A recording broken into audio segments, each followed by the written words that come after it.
everybody, welcome to another In Conversation with. Really glad today to be joined by Peter Johnston, who is our current Mayor of Mid and East Antrim. So, hi Pete. How you doing? Glad to have you. Glad to have you with us today. So things with you it's been a bit of a year for you as your first year of Mayor. Do you want to tell us a little bit about your role in the community and maybe how that came about, how it's been? Yeah, certainly. So, I mean, I don't want to bore everyone on the technicalities of how you become mayor or what that is, but essentially that is a selection process that happens within the current cohort of councillors, and I was very fortunate to have been put forward and selected to run in this year. So the role of mayor is sometimes it can be a bit misunderstood a bit, and sometimes the perception is maybe slightly different, and I mean certainly for me what I expected going into, I mean obviously I'm still relatively young for going into and taking on this sort of thing, but certainly the expectation there was different for me, and I think as well, if you think to what people normally would see in American politics, the mayor is kind of like head of police, boss of the city, that sort of thing. Whereas I think in UK politics, aside from our London mayors, but normally a mayor is more of a figurehead for the council,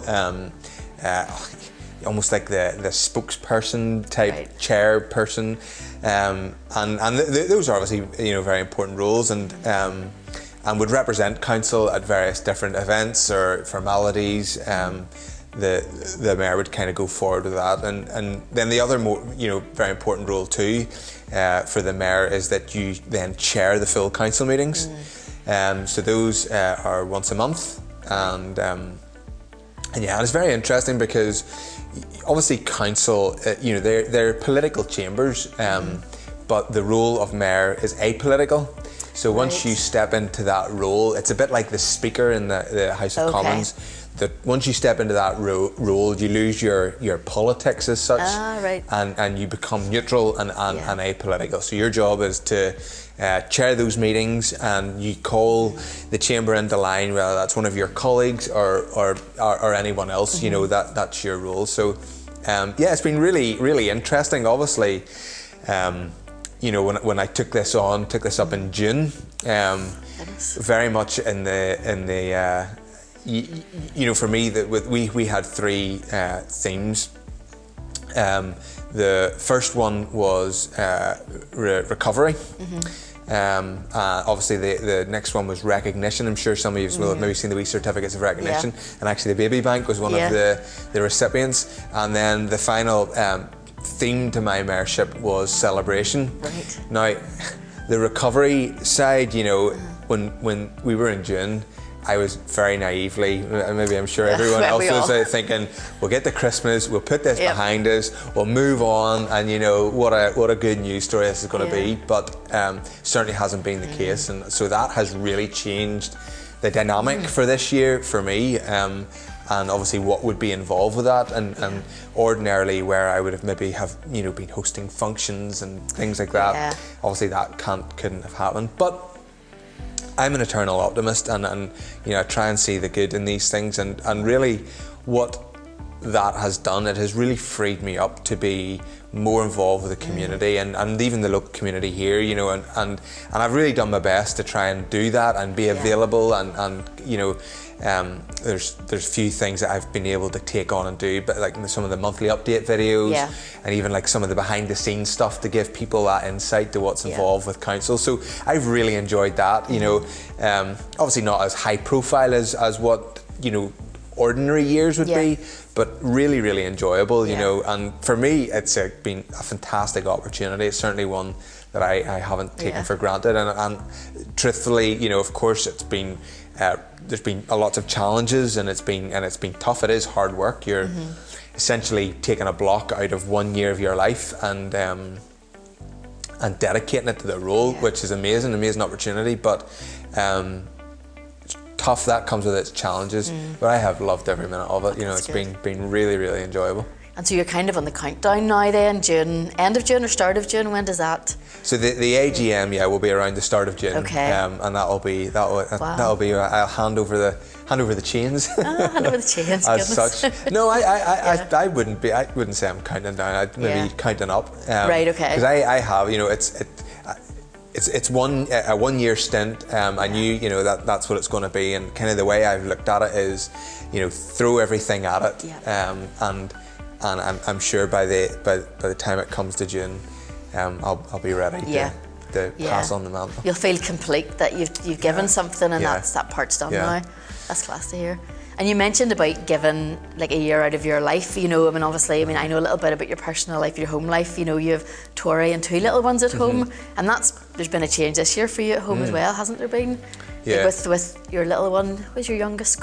Lucas. Lucas, when was he born? So he was born just at the start of lockdown. Right, okay. So he was born 20th of February, and then we were kind of into lockdown the week after. So that has also a huge change on the house there as well, and ordinarily as well. I think that, to be fair to Tori too, my wife, she has she's been amazing throughout all this, and obviously really, really challenging for all those new mums out there, because ordinarily, you have so many support structures that maybe you weren't even probably aware of. Things like Tori would have been at things like the baby massage or out with friends, and obviously the two parents would have, the 2 sets of parents very much involved, and then you'd be out and about, and that kind of puts in the day and is really good for mums and newborn babies and families. And obviously that all went to a stop. So that has been really challenging, and we know, if anything, it's made changed my perspective. When I've obviously had the opportunity to talk to some new mums, and I know what they're going through, and throw into the mix of all of that, I take on this role as mayor, which obviously throws everything up. It's not a fixed schedule, and it can be 7 days a week. So. It's been a tough year, but it's still very worthwhile, and I keep going back, keep reminding myself that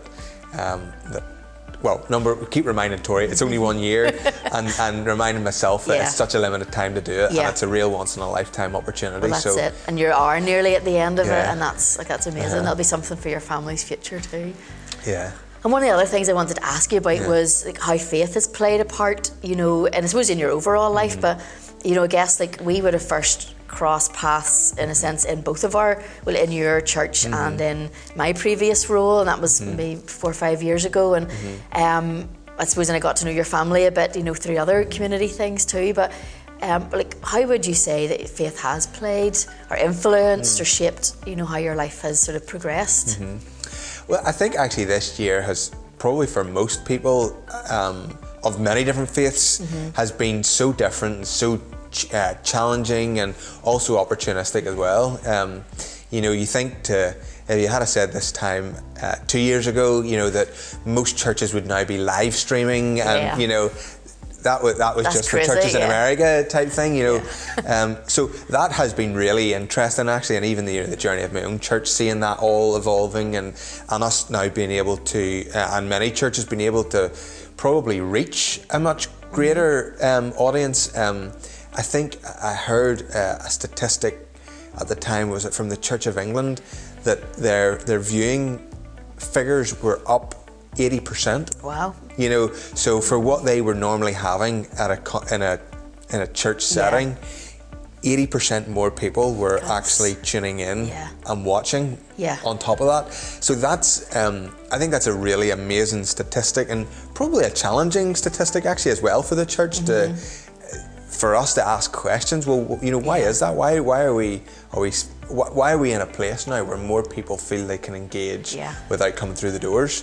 So that's been a real interesting journey as well, and for me personally, I think some of the things around my own faith, particularly this year, has firstly been that of gratefulness, and I try and someone asked me about do I pray and why do I pray, and for me personally, one of the things I've tried to do is, rather than using prayer as like a helpline type thing is for me just even to use it as a way for me to be grateful, because throughout this whole pandemic, there has been so much for me and my family to be grateful for. You know, you don't have to look too far to see job loss, people suffering, family loss, people losing their families to this disease, you know, huge amounts of turmoil and real hardship, and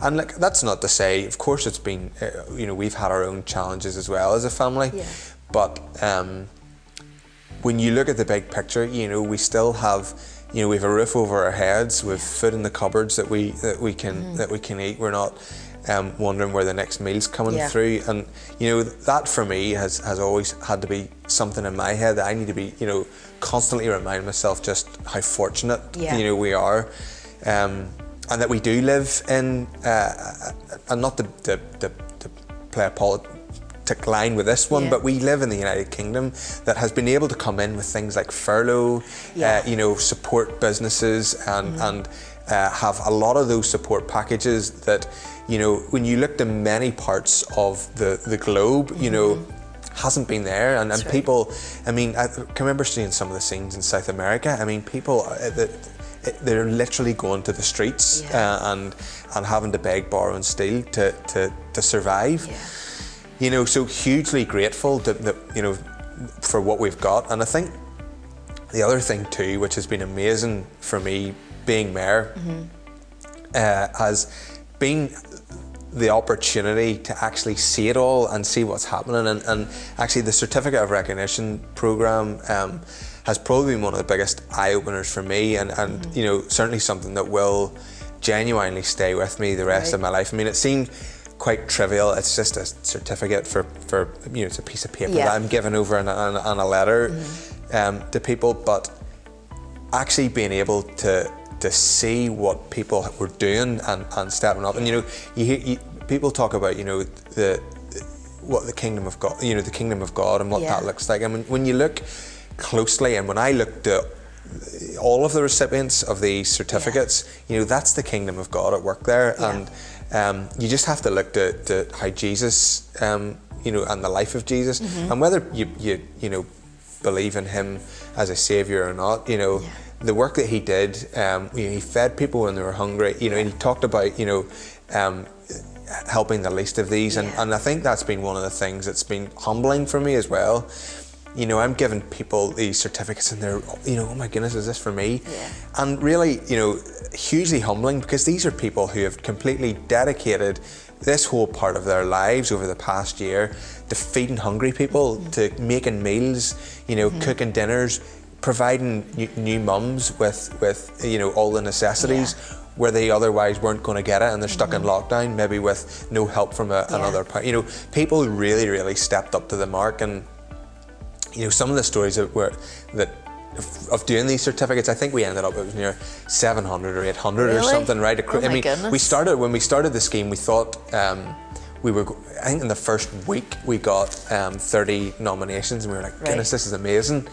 You know, and then slowly but surely it started coming in, and I mean, hearing some of the individual stories, just class people who decided, you know, maybe lost their job and decided, well, I'm going to go out and start picking litter. You know, amazing stuff for the community. Amazing. You know, cracker to hear that and see people, and a real privilege for me to be able to kind of front the council and say, we recognise what you're doing and really appreciate that. So I've really enjoyed that, and I think, you know, I have seen God in a lot of that, and I've seen as you know, his work in a lot of that, and I think you know, just seeing people really step up for the benefit of other people and not of themselves. I mean, I've often told of the story, we were giving out one of the certificates, and I normally get like a briefing note, you know, for each of anything I'm doing, and we were making our way into a housing development, and you know, I'm looking at the note here, and it said, you know, this girl's cooked 4,500 meals.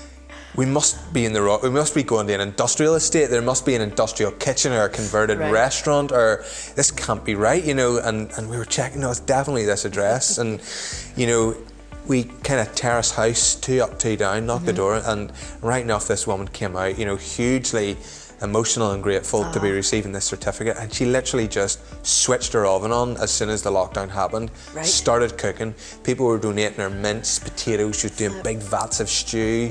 And I just really hit me, goodness, here's this wee woman who has just, and a lot of these people as well, they didn't do it for any recognition, and it certainly wasn't their incentive. They'd just seen a need in their community and just decided to cook dinner. Class, just really, really good to be able to see that. It reminds me actually of the parable of the talents. Not someone that's just said, this is what I can do, and I'm just going to, not that's multiplied, I don't know how many fold that is, but that's just given and given and given without, that's at cost to her, but probably at her pleasure at the same time. And I think that's an amazing, I think it's great that we can look at, we have churches that are in buildings and now we're not in buildings, and you say, why are people tuning in and what do people really want? And I think, you need to look around our communities and see what people want. They want to give, they want to create change, they want to be part of something that they are giving life to each other. And I think, 700 in our borough, that's, and I'm sure there's more than that we just don't even know about. But that is class. Yeah, definitely. And a privilege, I'm sure, for you to massive, just being definitely one of the highlights, and I never thought it would be for me, but just the to be able to recognize, and I think as well, to show that in these situations as well, council do really see what's happening, and we do care, and whenever people do these amazing feats for their community, that is worth every penny of recognition. And I think it's been brilliant too, just for these people to have a wee bit of a platform, even though they didn't do it for that reason, but just to show them, and for them to feel, goodness, that they have been appreciated. And I do go back, those certificates are just small tokens, but they represent so much more than that, and they really are a sign on behalf of us as a council and our way of acknowledging and thanking people for what they've done. And the fact that someone took time to nominate, that is, I think appreciation is really important, and that's so that's something else we're learning out of this lockdown, as you said, even personally in your life, to appreciate what you have, but just appreciate what goes on around. Okay, and the last thing I wanted to ask you was about a piece of advice for your younger self, which is probably, your younger self wasn't too long ago, compared to other people no offence to other people that sat in the chair. No, not at all, and goodness, I think sometimes, I still need advice as well, well, I'm not past learning either, but I think, probably a couple of bits of advice I would give myself. I think the first one would be, even from a young age, to take yourself seriously, Pete. I was a bit of I look back to my school days sometimes, and actually in this role I've met some of my teachers, and then you kind of go in and there's a bit of a tail between the legs moment, when I think back to my school days. And yeah, I think, it really does go a long way, and I've been very fortunate to meet so many young people as well over the past year who have been so much respectful and a much probably better person than what I was when I was younger, and that really does go a long way, and I think that is a good piece of advice. And I think the other thing I would say to myself too is, it was one of the things actually Steve said a long time ago. He said, one of the things he finds about interesting people is that they have many interests. And I think that's really good piece of advice, because from a young age, that's really when you can get into everything, go to GB, BB, volunteer at whatever local organisation, and we've seen this even with the pandemic, young kids kind of saying, I'm not in school at the minute, but I can go out and lift litter.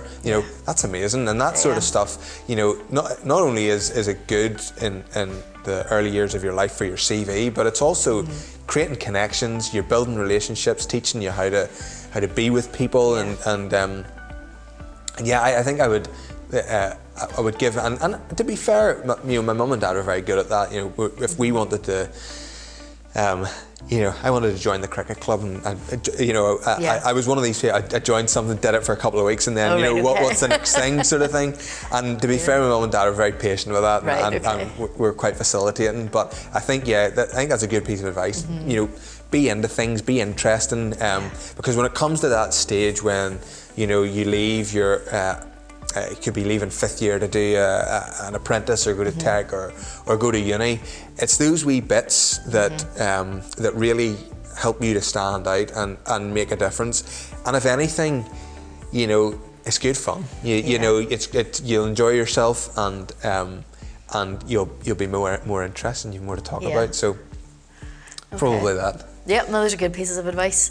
And there's no embarrassing questions from your mum in this interview, what we all seen in the last one. Thank goodness. Well, listen, look, it's been a real pleasure to have you. Have another wee chat, and it'll be good to see how the next few months, to see if any of your other celebrations and recovery get a chance to roll out there. But thanks very much. No problem at all. No, thanks for having me along. No problem. And thanks everybody for listening in and tuning in. You can contact Pete about any of your issues or find out anything more about him. Check him out on Facebook and online. You can find out more about us at the church just by following all the links to the websites. Thank you.